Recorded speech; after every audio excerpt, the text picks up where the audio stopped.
A Republican lawmaker is attempting to impeach new US President Joe Biden already. Congresswoman Marjorie Taylor Greene this morning filed 2 articles of impeachment against President Biden. They allege abuse of power when he served as vice president. She says Biden withheld billions of dollars in US aid to Ukraine in order to prevent an investigation into his son's business dealings in the country. The impeachment push is unlikely to succeed given the Democrats' control of both houses. Encouraging the insurrection at the Capitol. Given the perceived threat that he poses, my question to you is not so much about the role that Congress should play in impeachment, but rather, should President Trump, in your estimation, remain in office? I didn't think, look, I've been saying for now well over a year, he is not fit to serve. He is not fit to serve. He's one of the most incompetent presidents in the history of the United States of America. A Republican lawmaker is attempting to impeach new US President Joe Biden already. Congresswoman Marjorie Taylor Greene this morning filed 2 articles of impeachment against President Biden. They allege abuse of power when he served as vice president. She says Biden withheld billions of dollars in US aid to Ukraine in order to prevent an investigation into his son's business dealings in the country. The impeachment push is unlikely to succeed given the Democrats' control of both houses. And so the idea that I think he shouldn't be out of office yesterday is not the issue. The question is, what happens with 14 days left to go or 13 days left to go? And I think that what 81 million people stood up and said, it's time for him to go.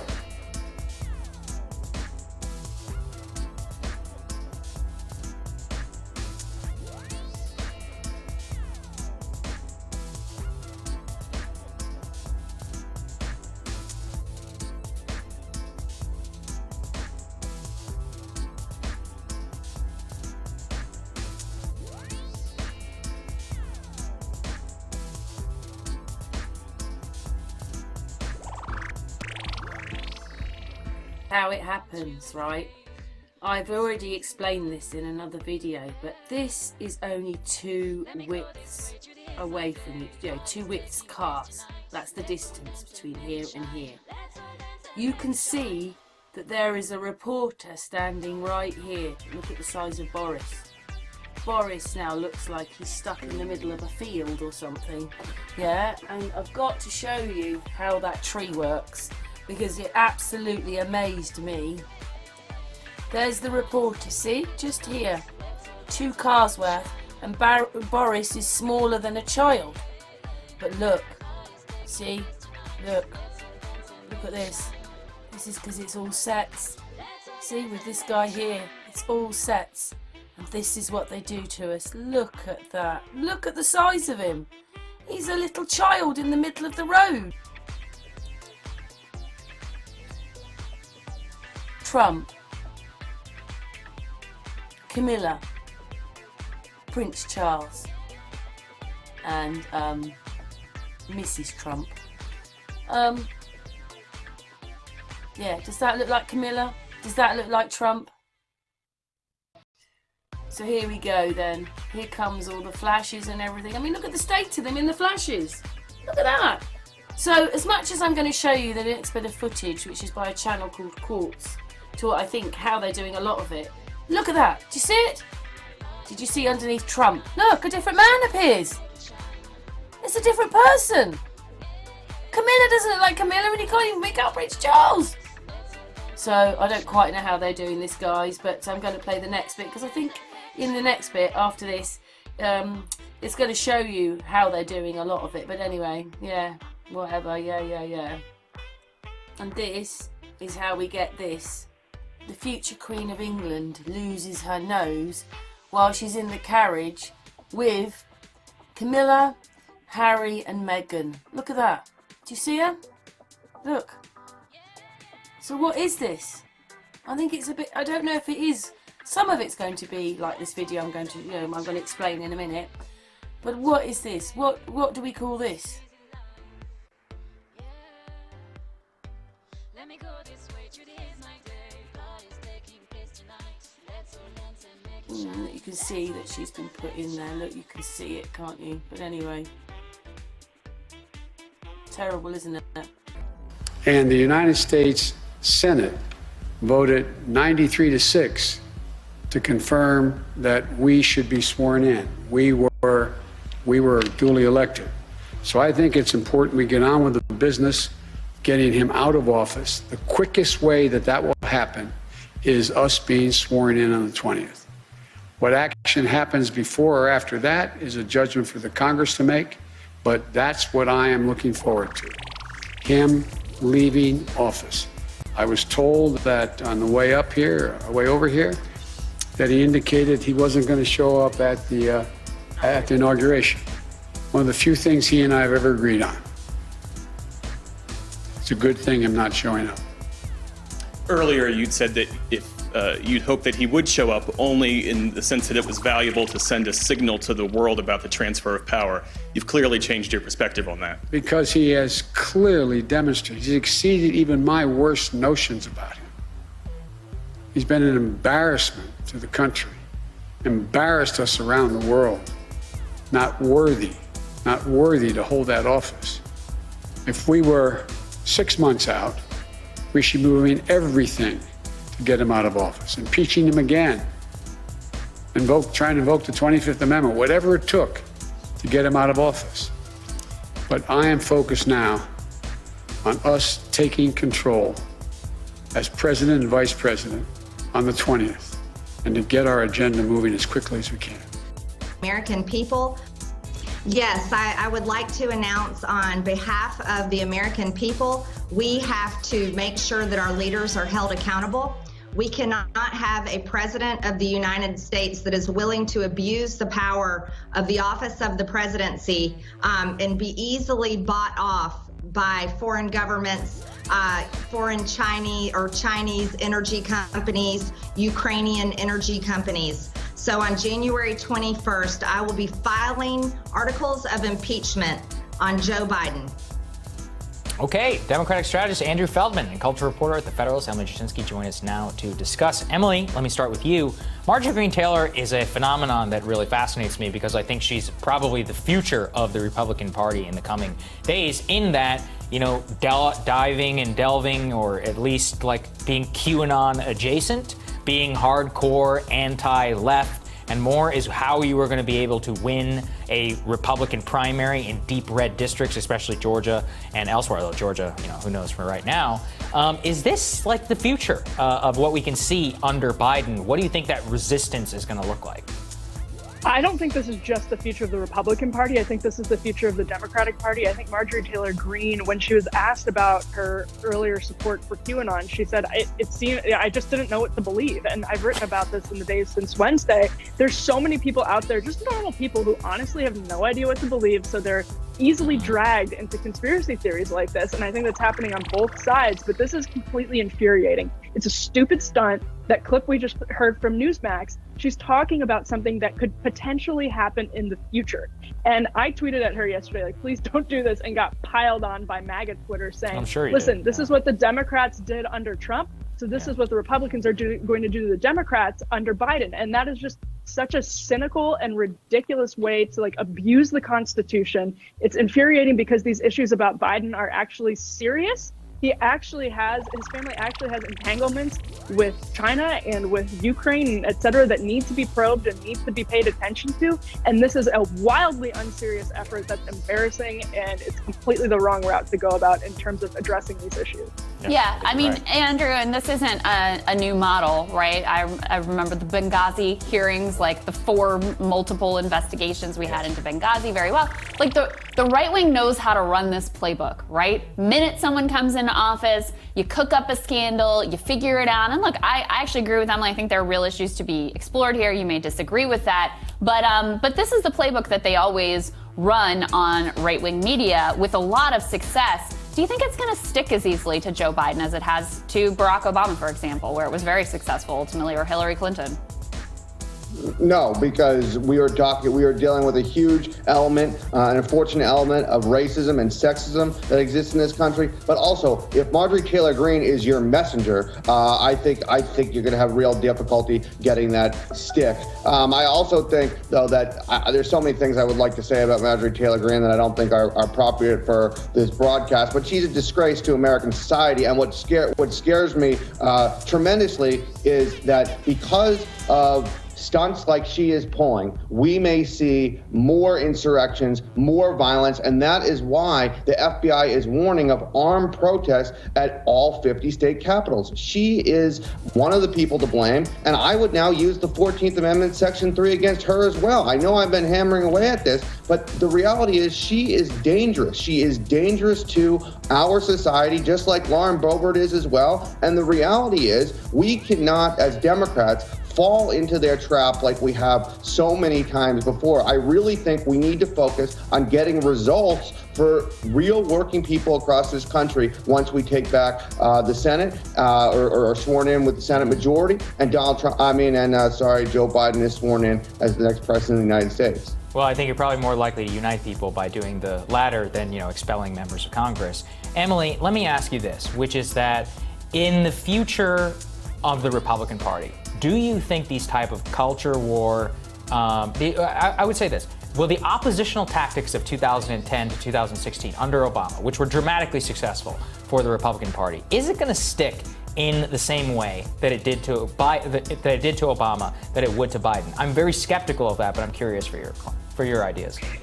Yeah, no, I agree with you, because I think Obama was a phenomenon that, he inspired the Tea Party movement. He also inspired, or it happened under his presidency, the Occupy Wall Street movement. And so there was just this economic grassroots uprising on both sides of the aisle. But what we're seeing right now is cultural. It's not primarily about, the difference between Tea Party protesters and the rioters and some of the rally goers that, didn't riot that I talked to last week.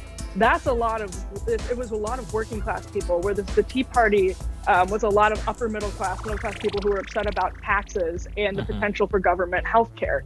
So these are two very different things. And so I think the obstructionist tactics will just be very different. They'll have a different feel. It's not going to strictly be about these fiscal issues, these policy issues. It's going to be a culture war, and so I think it's not going to work in the same way for either side. We just have to realize that we're in a completely different era in our politics. So nothing that applied in the Obama administration, I'm not comfortable saying it will apply in the Biden administration, because it's a completely different time. I think you're right. Andrew, the other thing that's interesting about Marjorie Taylor Greene, and I think that Sagar and Emily are right that this is the future face of the Republican Party, and these Republican people like her, people like Madison Cawthorn, these types of people are going to be more and more a majority of the Republican caucus.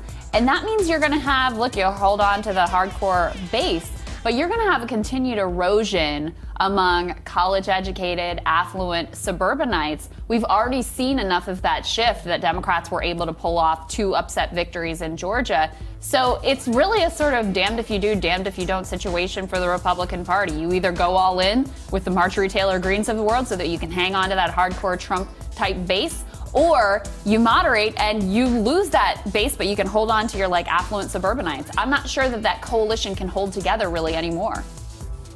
They've created a monster, guys. I don't know what to tell you. This is what they've built over the last decade, and now it's going to come back to bite them. I don't see, again, how this coalition holds, but we cannot, as Democrats, take anything for granted. We have a hard challenge in front of us, trying to hold on to the House in a slim majority in the midterms of the first term of an incumbent president is tough. So we have to, again, not fall for the stunts that they are going to be putting forth. But again, if I'm Mitch McConnell, if I'm Kevin McCarthy, I'm not happy with what has happened to my party and how it's completely gone off the rails. And let me make one thing clear. This is still very much Donald Trump's party, for the foreseeable future.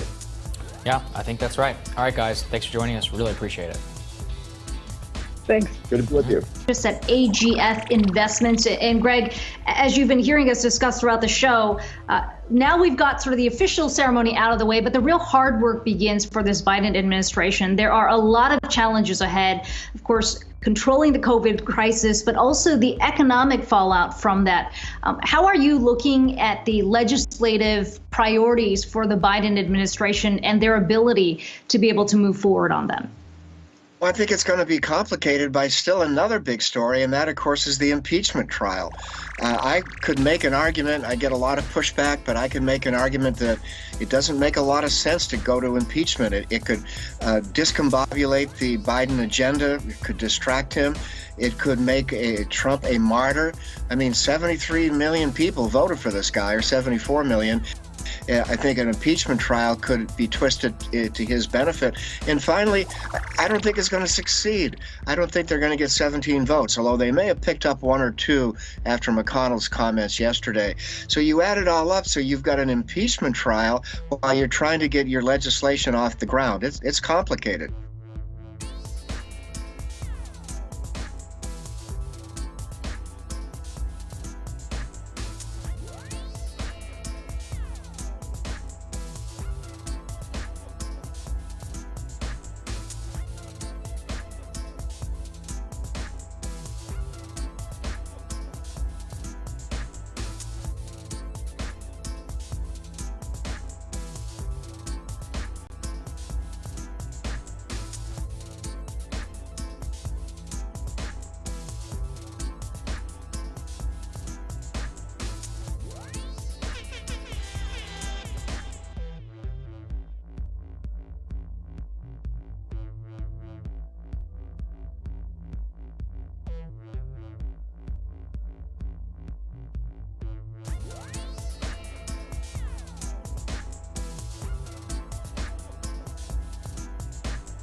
Indeed, it is, Greg. And I know that Biden's inaugural speech today focused on unity.